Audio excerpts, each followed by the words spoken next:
यीशु की।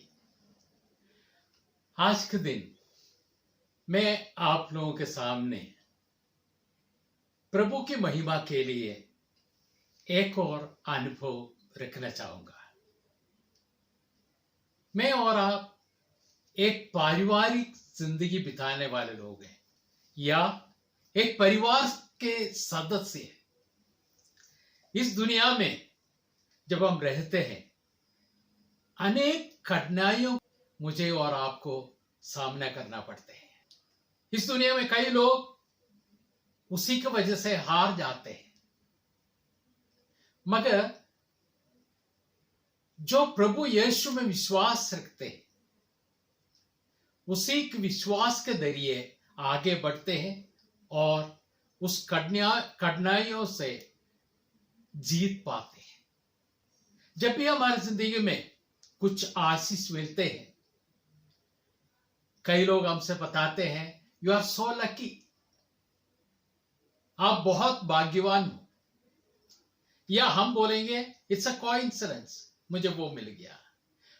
मगर हमसे बहुत कम लोग ये सोचते हैं मेरे प्रभु ने मुझे ये आशीष से भरपूर किया।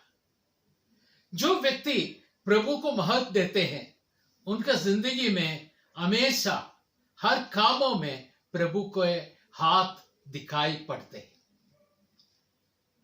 मैं संत मत्ती के सुसमाचार में 10वां अध्याय और 32वां वचन पढ़ना चाहूंगा।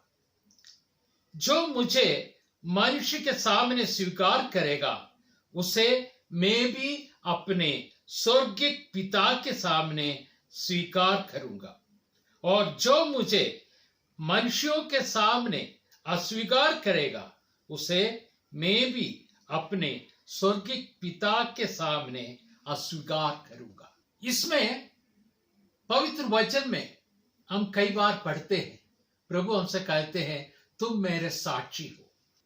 हमारे अनुभव दूसरों के साथ बांटना चाहिए, तब उन्हें भी प्रेरणा मिलेगा, उनका विश्वास भी बढ़ेगा। आजकल जो माहौल चल रहा है, अनेक लोगों का जो नौकरी चली जाते हैं, बिजनेस में कमियां आते हैं, आर्थिक कठिनाइयां से गुजरते हैं, हमारे विश्वास में भी कमी आ जाता है।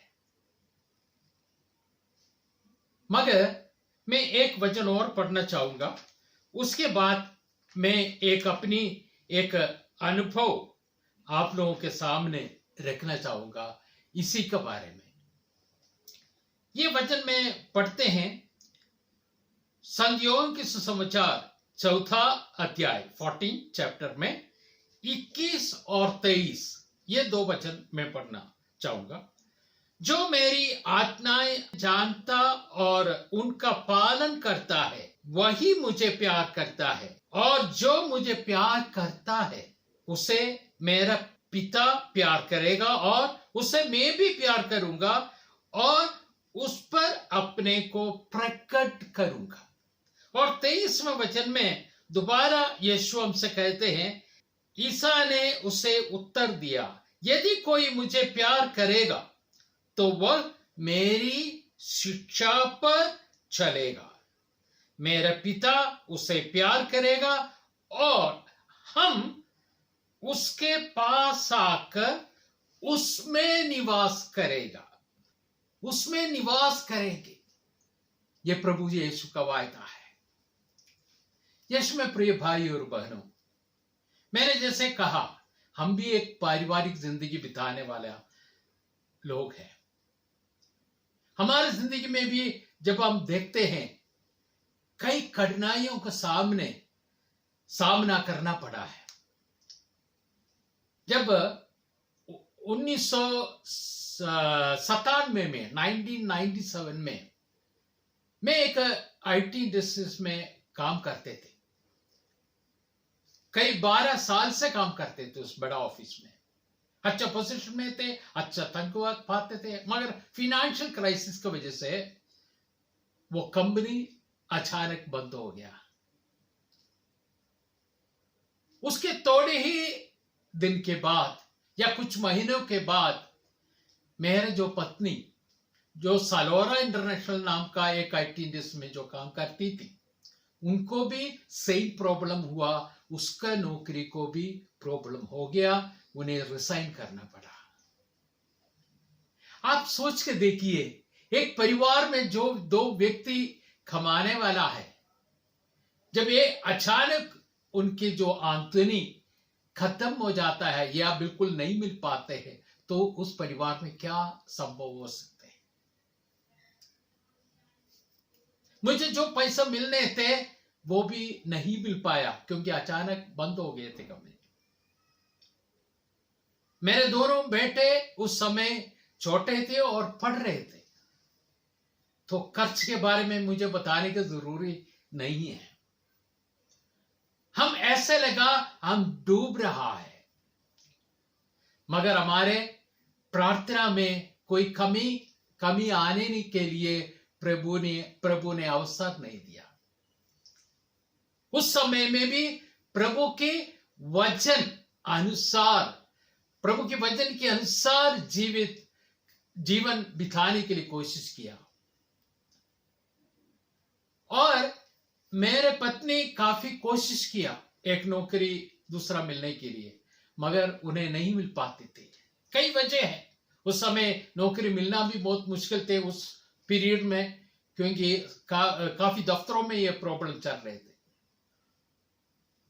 और एक दफ्तर में बहुत मुश्किल से आधा तनख्वाह में जो उन्हें मिलते थे, उसका करीब आधा तनख्वाह से उन्हें नौकरी मिल गई। उस नौकरी ऐसे थे, जाने का टाइम सही था, मगर आने का समय कोई फिक्सर नहीं है, काफी देर से आ सकते थे दफ्तर से। एक पारिवारिक जिंदगी बिताने वालों को बहुत मुश्किल पड़ते थे। और कई हमने एप्लीकेशन भेजा, नहीं मिल पा रहे थे। वजह क्या है, मेरे पत्नी को 50+ एज हुआ था। सब जगह ज्यादा से ज्यादा यंग लेडीज को रखते थे या यंग गर्ल्स को रखते थे। एक तो मेन वजह यह था, मेरे पत्नी को उम्र ज्यादा है, काफी एक्सपीरियंस है, काफी नॉलेज है, मगर दफ्तर में कम सैलरी में यंग गर्ल्स को रखना चाहते थे लोग। बहुत मुश्किल हो गया, कई इंटरव्यूज अटेंड किया, नहीं मिल पाया। और हमने ऐसी कठिनाइयों के समय शैतान कभी अपनी काम करना शुरू हो जाता है, क्योंकि हमारे मुसीबत का समय है। एक बार एक कंसल्टेंट ने हमें बुलाया, मैं और मेरा पत्नी उधर चला गया। वो एक एक्स सर्विसमैन था। हमने अपनी करिकुलम जो बायोडाटा वगैरह दिखाया, और मेरे पत्नी का बायोडाटा देखने के बाद उन्होंने बताया, ये काफी अच्छा एक्सपीरियंस है आपको, मेरे पास एक ऑफर है इसके लिए। ओखला में है, दिल्ली में, एक मल्टीनेशनल कंपनी में है, करीब 25,000 के आसपास में आपको सैलरी, टेक होम सैलरी मिल जाएगा। आपको तुरंत ज्वाइन कर सकते हैं, क्योंकि मुझे उधर का उस दफ्तर में HRD में काफी कांटेक्ट है। हम लोग बहुत खुश हो गया, क्योंकि हमें जरूरत है उस समय एक नौकरी का, अच्छा नौकरी का और तनख्वाह का। बहुत खुश हो गया। उसने बोला एक प्रॉब्लम है। तो हमने पूछा क्या प्रॉब्लम है। इस बायोडाटा में मैं जा रहा था, एक्सपीरियंस बहुत अच्छा है, अच्छा कंपनी में काफी एक्सपीरियंस है आपको, मगर एक प्रॉब्लम यह है, आपका उम्र थोड़ा सा ज्यादा है, मगर दिखने में इतना ज्यादा उम्र आप नहीं लगती है। इसलिए आपको एक काम करना पड़ेगा, उसको ठीक करके थोड़ा सा उम्र कम करके लिखना पड़ेगा। वो एक करेक्शन। दूसरा, उस कंपनी में जो पढ़ाई आपने किया है वो कम है, इसलिए उधर भी आपको जो मैं बोल रहा हूं वो डिग्री लिखना पड़ेगा आपको। बस 2 ये अमेंडमेंट करके मुझे दे दीजिएगा आपकी बायोडाटा, बाकी मैं संभालूंगा, आपकी नौकरी पक्की। जब ये दोनों बात सुना, दुनिया के लिए कोई दिक्कत नहीं है, किसी को तकलीफ नहीं है, कोई को प्रॉब्लम नहीं है, हमारी जरूरत भी पूरा हो जाएंगे। मगर मेरे और आपकी अंदर निवास करने वाला पवित्र आत्मा, यीशु की आत्मा तुरंत एक छोटी आवाज में बोलते हैं, बेटा ये सही नहीं है। कई बार इतनी भीड़ में हम उस आवाज को सुन नहीं पाते हैं। हमने बोला, तुरंत वो आवाज हमें पहचान पाया। मैं और मेरा पत्नी ने तुरंत बोला, हम वो करेक्शन नहीं कर सकते हैं, जो मेरे उम्र है वो वही रहेगा, और जो मेरा पढ़ाई है जितना है वही रहेगा, हम गलत नहीं कर सकते। तुरंत उस व्यक्ति ने यही कहा है, यू आर ए फूल। आप इतने बोल रहे थे, आपकी इतनी जरूरत है नौकरी का, फिर इस छोटी सी काम करने में क्या दिक्कत है? आपकी नौकरी पक्की है, 25,000 के करीब आप टेक होम सैलरी ले सकते हैं, फिर क्या दिक्कत है? ये काम करने से, ये करेक्शन करने में किसी को भी प्रॉब्लम नहीं है। आप किसी को दुख नहीं देते, तकलीफ नहीं देते हैं, कोई परेशानी नहीं करते हैं, फिर क्यों नहीं कर सकते? हमने बोला, जो गलत है गलत है। अगर हमारी यो बायोडाटा का अनुसार अगर आपके पास कोई नौकरी है तो दे दीजिएगा, नहीं तो जब आएगा तो आप दे दीजिएगा। ये बोल के हमने अपने सीट से खड़े हो गए। तब उसने हमारे हाथ पकड़ कर कहा, ऐसे व्यक्ति को हमने जिंदगी में कभी नहीं देखा है। हम वापस आ गए। मेरे पत्नी के मन में शायद बहुत दुख आ गया होगा, मगर हमने बोला, जो प्रभु की इच्छा है हमारी जिंदगी में वही होगा। मगर मेरे पत्नी ने विश्वास के साथ प्रार्थना करने शुरू हो गई। उसी वही अपने अनुभव के साथ बताती है। वो प्रार्थना ऐसे थे, प्रभु आपके लिए कुछ भी असंभव नहीं है, आपके लिए कुछ भी असंभव नहीं है।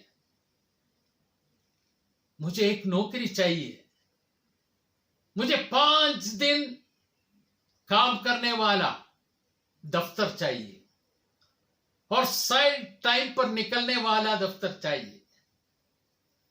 2 दिन मेरे घर के लिए मुझे छुट्टी चाहिए, इसलिए 5 दिन का नौकरी। मुझे मालूम नहीं नोएडा में ऐसे एक नौकरी मिलेगा या नहीं।